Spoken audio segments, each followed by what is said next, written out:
Now, one of the big things that I would like to talk about is over a period of time, when I talked to the lot of leaders, they said,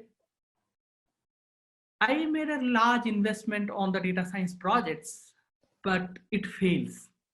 And over a period of time, this part, I started asking these questions that why data science projects are failing in many of these organizations.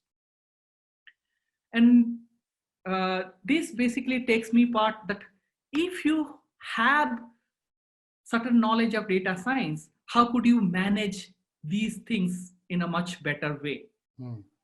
So there are the four basic problems that I figure it out over a period of time is the main cause of the data science projects to fail. One is a lack of understanding, not a lack of understanding of data science. One of them is lack of structure, how you actually execute it. Lack of measurement is one of the biggest areas. And perhaps the most important is the wrong hiring.